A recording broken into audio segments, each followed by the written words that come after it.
Madam President, today I'm announcing the Fairness in Federal Disaster Declaration Act. I'm introducing it on behalf of myself and my colleague, Senator Mark Kirk. What we're trying to achieve here is fairness in FEMA's consideration of whether or not a community will be granted federal assistance after a disaster. I think this legislation is essential because of what just happened in my state. From 2007 to 2011, Illinois was denied federal assistance 3 times. Texas was denied 9 times for damage caused by everything from wildfires to tropical storms. California was denied 5 times during that 5-year period. Florida 4 times, including for damage from Hurricane Ike.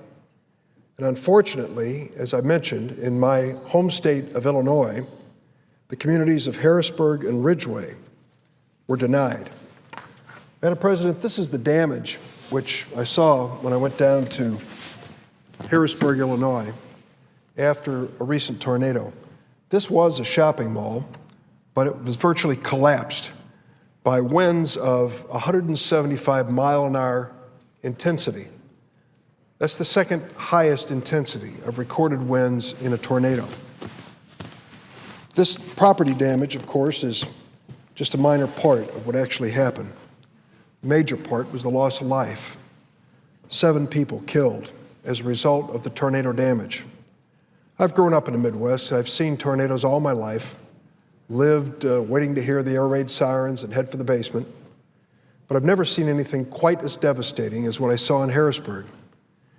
And then when I went over to Ridgway, Illinois, about 25 miles away, I saw the local Catholic church, which had been standing for, I think, a century, collapsed when the winds hit it.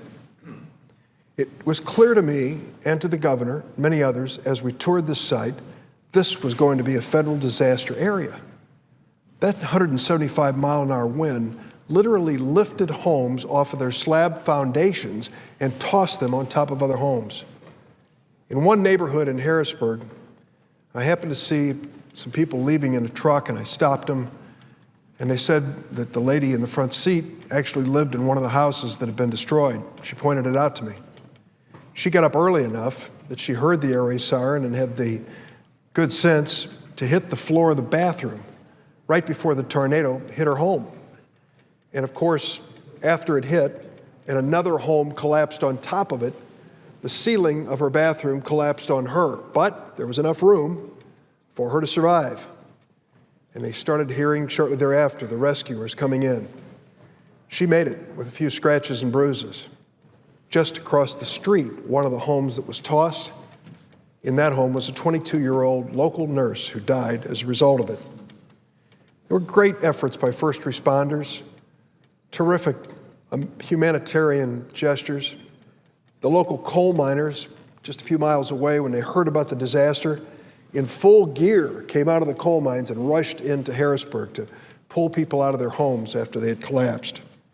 Well, we went ahead and made our application for federal disaster aid in Harrisburg, Illinois, and we were denied. In the president's home state, we were denied. Well, we thought something's wrong here. With all this damage and a tornado of this intensity, it must be wrong.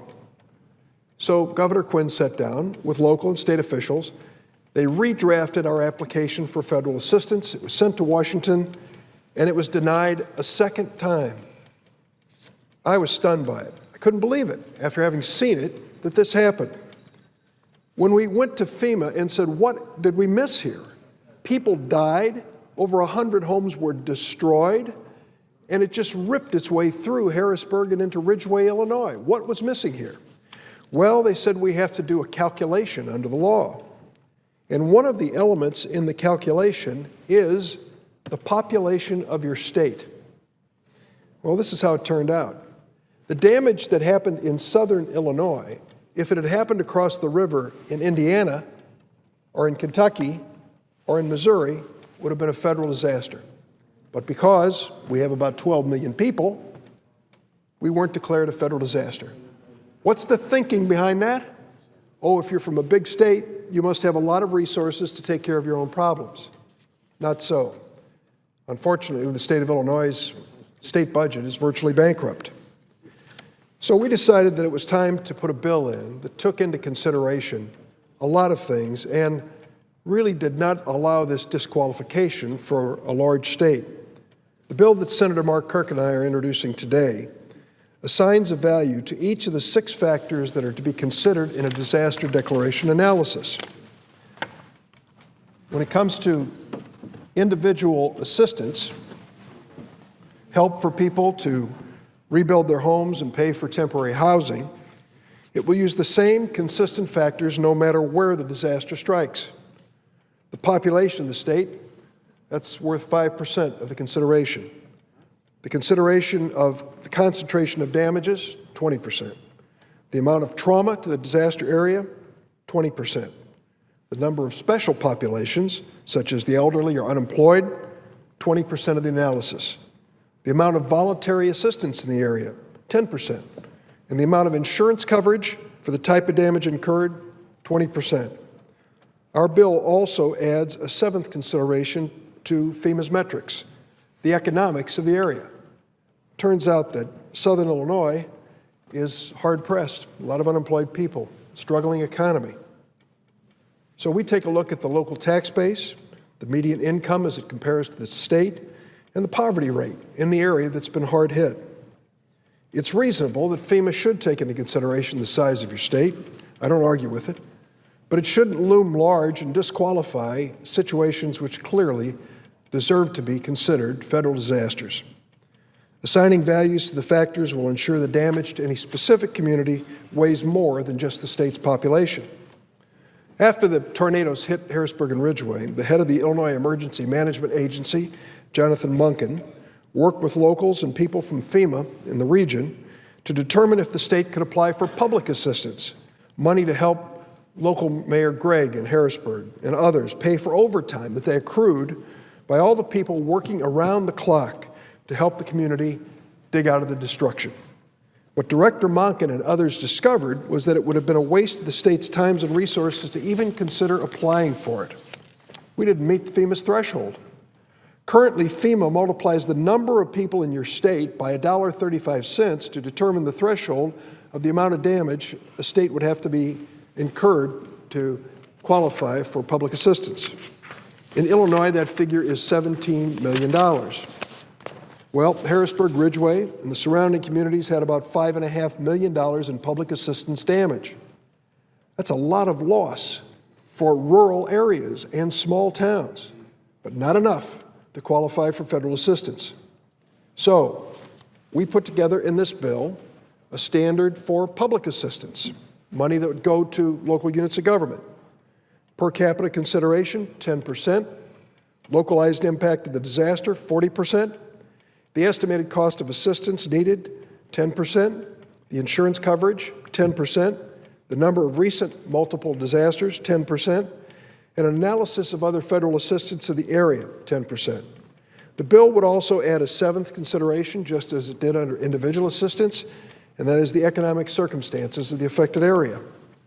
I mentioned earlier that the elements that we brought into consideration there. I think this is a more honest and realistic approach.